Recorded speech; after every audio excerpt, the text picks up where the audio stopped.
Buenos días, el día de hoy estaremos hablando sobre un cuestionario que lleva por nombre Entidades Financieras Internacionales. Mi nombre es Nancy Noguerón, soy estudiante de la licenciatura de Administración de las Organizaciones en el Sistema Abierto de la Universidad Autónoma del Estado de Morelos.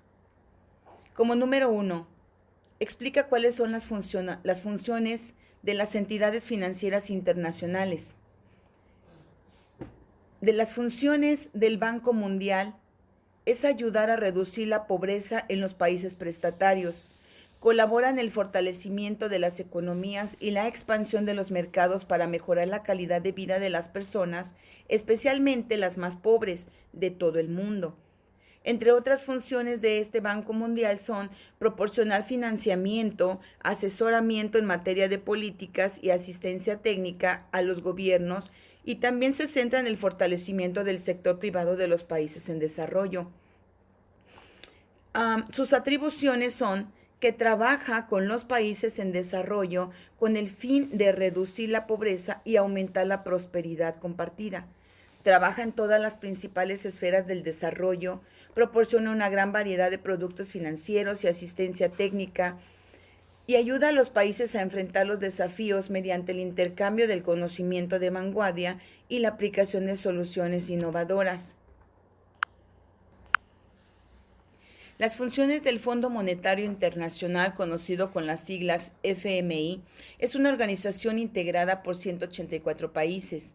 Sus funciones son proveer un ajuste ordenado de los desequilibrios macroeconómicos y estructurales para fomentar el crecimiento económico y mejorar la situación de la balanza de pagos, de forma que sea sostenible en el mediano plazo. Sus atribuciones son estabilizar el sistema monetario internacional y actuar como autoridad de supervisión del sistema monetario internacional, promover la cooperación monetaria mundial, asegurar la estabilidad financiera, facilitar el comercio internacional, promover un alto nivel de empleo y crecimiento económico sustentable, así como reducir la pobreza. Ahora hablemos sobre las funciones del Banco Interamericano de Desarrollo, conocido también con las siglas BID. Estas son las siguientes. Permítanme ponérselas aquí. Es financiar el desarrollo de sus países miembros prestatarios. Complementar la inversión privada cuando el capital privado no está disponible en términos y condiciones razonables. Proveer asistencia técnica para la preparación, financiamiento y ejecución de los programas de desarrollo. Sus atribuciones son que las operaciones del banco abarcan todo el espectro del desarrollo económico y social en sectores como producción, agricultura, industria, energía y transporte, y los sectores sociales, que incluyen la salud pública y ambiental, educación y desarrollo urbano. En la actualidad, las prioridades de financiamiento incluyen la equidad social y la reducción de la pobreza, la modernización, la integración y el medio ambiente.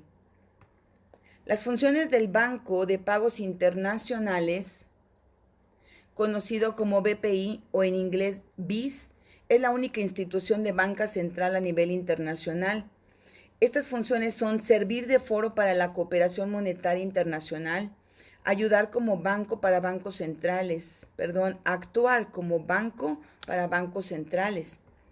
fungir como centro para la investigación monetaria y económica, así como operar como agente o fiduciario.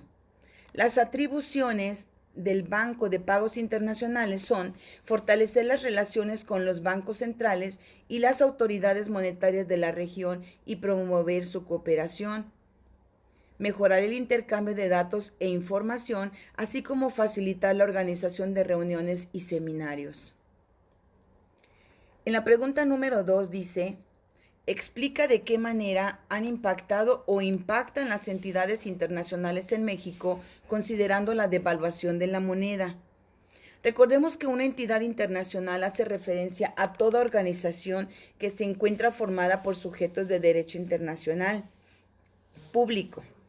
Estas entidades han impactado considerablemente a nuestro país por medio de acuerdos o tratados que mantienen sus propias leyes y principios, respetando las normas de cada país.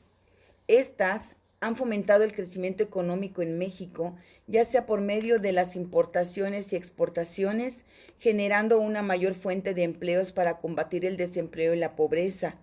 Las entidades internacionales han abierto nuevos caminos a nuestro país en todo el mundo y en todas las áreas socioeconómicas. Desde la primera devaluación del tipo de cambio en México hasta las recientes fluctuaciones del peso frente al dólar, referente al equivalente general internacional, nuestro país paulatinamente ha sido subsumiendo el corazón del desarrollo y crecimiento económico a los organismos financieros internacionales. Son tres grandes crisis que han cimbrado la economía mexicana. La devaluación de la moneda en 1976, recordemos también la crisis de la deuda externa de 1982 y la crisis bancaria de 1994. Estos tres momentos muestran el desenvolvimiento de la economía nacional como uno de los experimentos mejor llevados por las autoridades del Banco Central, no solo por los planes de ajuste y el pago a los acreedores a tasas de intereses por arriba de la tasa promedio a nivel internacional, sino por los condicionantes estipulados en las firmas de los convenios de estabilización. La firma del primer plan de estabilización del gobierno mexicano con las autoridades del FMI condicionó el financiamiento de una empresa estratégica para la economía mexicana, pero necesaria a los intereses de Estados Unidos en su momento. Hablemos ahora sobre el punto 3, que dice, explica de qué manera han impactado o impactan las entidades internacionales en México considerando la inflación. Estamos conscientes de la inflación que se duplicó entre marzo del 2021 y marzo del 2022 en nuestro país como consecuencia del impacto de la pandemia. En los últimos meses se ha observado un crecimiento acelerado a nivel general de precios, no solo en México, sino a nivel internacional. México y las entidades internacionales hicieron un llamado a agilizar el comercio internacional para frenar el impacto inflacionario que se registra actualmente en el mundo. Parte de esos impactos se reflejan en el precio de la urea, que aumentó 162%, el del maíz 60% y los combustibles en más del 40%, por lo que los impactos en la producción representan en fertilizantes el 31% de los costos de producción y en gasolina el 29%, lo que repercute en el alza de los precios de los alimentos. La representante de la Organización de las Naciones Unidas para la Alimentación y la Agricultura, que las siglas son FAO, en México, Lina Poli Alfaro, puntualizó que los organismos internacionales desarrollan estrategias con los gobiernos de los países de la zona para evitar acaparamiento y restricciones a las exportaciones. En el número 4 dice, explica de qué manera han impactado o impactan las entidades internacionales en México considerando la moderación de la tasa de interés. La política monetaria anunciada el 9 de febrero por el Banco de México, Banjico, en la que se aplica un aumento de 50 puntos a la tasa de referencia ubicándola en 6.25%, impacta directamente el bolsillo de los mexicanos. Un incremento en la tasa de interés por el Banco de México implica necesariamente un aumento de las tasas de intereses que pagan las empresas y las personas físicas. La inflación es la principal razón que explica el incremento en la tasa de interés por parte de Banjico. Otra razón que pudiera explicar el crecimiento de la tasa de interés por parte de Banjico es el mantener cierta estabilidad cambiaria, ya que existe una alta posibilidad de que el sistema de la Reserva Federal de los Estados Unidos continúe elevando su tasa de referencia, lo que conllevaría a la salida de recursos financieros de los mercados emergentes hacia los Estados Unidos de América. El punto número 5 dice, explica de qué manera han impactado o impactan las entidades internacionales en México considerando la privatización. La privatización creciente del sector paraestatal estuvo más vinculada al logro de atraer capitales a la economía. disminuir el déficit presupuestal y el pago de la deuda que a mejorar la eficiencia de las mismas. Con el proceso de privatización surgieron los detractores del mismo. Estos argumentaban que se incurrían en costos importantes para la sociedad mediante precios más altos, sueldos más bajos y menores ingresos para el gobierno.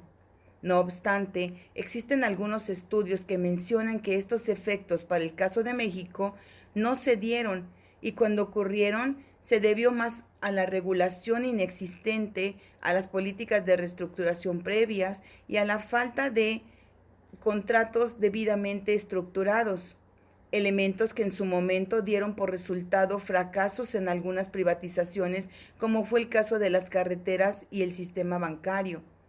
En gran parte de Latinoamérica, el proceso de privatización consolidó estructuras monopólicas u oligopólicas privadas que en su momento fueron públicas y que veían por el bienestar de la sociedad, ahora solamente ven por el bienestar de su propia rentabilidad, sin importar las distorsiones que generen en la consecución de sus objetivos.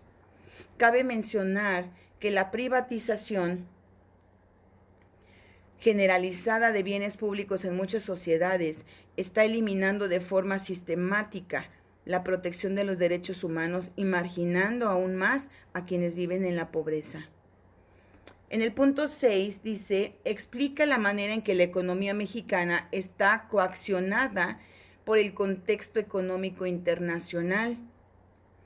La economía tuvo un crecimiento estimado en poco más del 2.0% anual entre 1980 y 2018, lo que limita el progreso de la convergencia en relación con las economías de altos ingresos.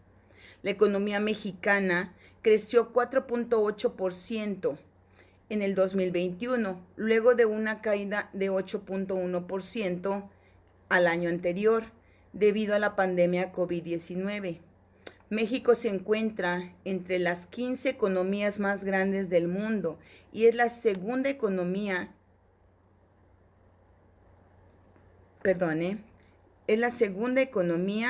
más grande de América Latina. El país es altamente dependiente de Estados Unidos, su mayor socio comercial y el destino de casi el 80% de sus exportaciones, según el FMI.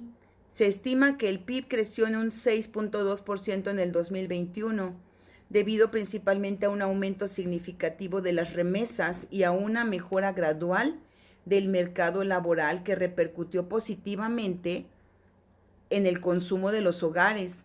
Se espera que el país siga creciendo en los próximos años, aunque a un ritmo más lento, ya que el FMI prevé un crecimiento del 4% para el 2022 y del 2.2% para el año 2023. Como número 7 y último, dice, desde su punto de vista, explica de qué manera la economía mexicana puede sobreponerse en la coacción del contexto económico internacional. México sigue enfrentando el gran desafío de reducir las desigualdades y lograr un crecimiento más incluyente. El ingreso permanece concentrado en muy pocas manos. Los niveles de pobreza e inseguridad siguen siendo muy elevados y los niños a menudo no cuentan con oportunidades suficientes para alcanzar un nivel de vida mejor que el de sus padres. El 10% más rico en México gana 20 veces más que el 10% más pobre, mientras que esta diferencia es de casi 10 veces en promedio de la OCDE. Estas disparidades se manifiestan también a nivel regional. En mi punto de vista, la economía mexicana puede sobreponerse a la coacción del contexto económico internacional, incentivando el crecimiento económico, haciendo más atractiva la esfera productiva que la financiera, creando una política fiscal en equilibrio, una economía con tipo de cambio flexible que utiliza su política fiscal para incentivar el crecimiento y que sea acompañada de la política monetaria. En tal objetivo pueda lograr la entrada de capitales ante las oportunidades de rentabilidad que genere en su fase ascendente. para mantener el valor de la moneda con respecto al dólar. Se requiere ofrecer activos rentables al capital extranjero. Estas son algunas de las referencias de donde se realizó también esta investigación. Espero haya sido de gran utilidad para cada uno. Saludos.